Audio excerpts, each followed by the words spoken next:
দেশজুড়ে চলছে রথযাত্রা উৎসব। পুরী, মায়াপুরের ইস্কন মাহেশে ধুমধাম করে পালিত হচ্ছে রথযাত্রা।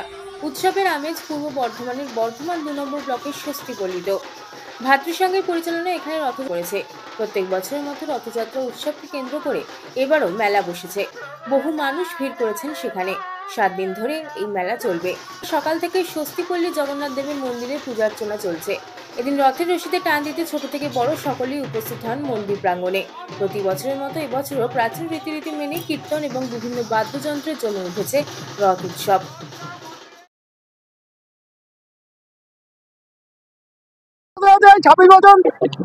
চলছে আমাদের রথ চালু হয়েছে পুরো আমাদের 26 বছর আগে থাকতে এই প্রথমবার আমরা যে এই রুটটা ঘুরছি, রুটটা আমাদের বাড়ানো হয়েছে এনএইচের জন্য। আমরা আরিসা বাস স্ট্যান্ড হয়ে আমাদের গন্তব্য হচ্ছে আমাদের মাঠে, সেখানে আমরা রথটাকে দাঁড় করাবো। আবার উল্টো রথের সময় আমরা সেম ওইভাবে ঘুরে আমরা সেই জায়গায় দাঁড় করবো। এটা কিন্তু আমি হনুমান দেখাতে পারছিল, রাম ভক্ত হনুমান দেখাতে পারছিল, বুক ছিঁড়ে তার কি আনন্দ। তাই আমি তো জগন্নাথের মাসি, আমি মানব জন্ম নিয়েছি। সত্যি আমি যে কী ভাগ্য করে এসেছি। সমস্ত ছেলে পেলে পোলাপান সব ভক্তরা যে কী মাসি বলে ডাকতে আমার প্রাণ ভরে যায়। তাই আমি এই মানব জন্মকে আমি ধন্য করেছি। আমি যে মায়ের গর্ভে জন্ম নিয়েছি তার মায়ের গর্ভে আমি শত শত প্রণাম করি। আমি এই ভাগ্য করেছি, এই দশের মুখে আমি মাসি ডাক শুনেছি, আমার এই জন্ম ধন্য হয়ে গেছে। তাই কি বলবো, এই রথযাত্রা যতক্ষণ থেকে আমি এই স্বস্তিপল্লী এসেছি, তারপরে এই জগন্নাথ 26 বছর ধরে এই রথ হয়েছে।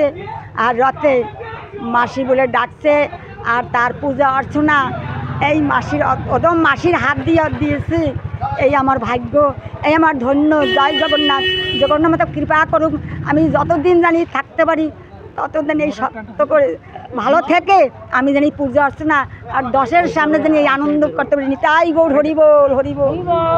আমাদের 26তম রথযাত্রার উদ্বোধন হচ্ছে এবং এটা ভাতৃসংঘের পরিচালনায় প্রতি বছরই হয়।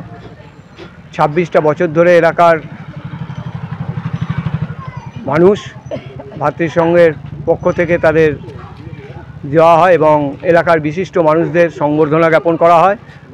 সন্ধ্যেবেলা পুরস্কার বিতরণী অনুষ্ঠান হয়, মেধাবী ছাত্রছাত্রীদের পুরস্কার বিতরণ হয়, বস্ত্র বিতরণ হয়। প্রতি বছরই আমাদের ভক্তবৃন্দের ঢল নেমে যায় একটা, প্রতি বছরই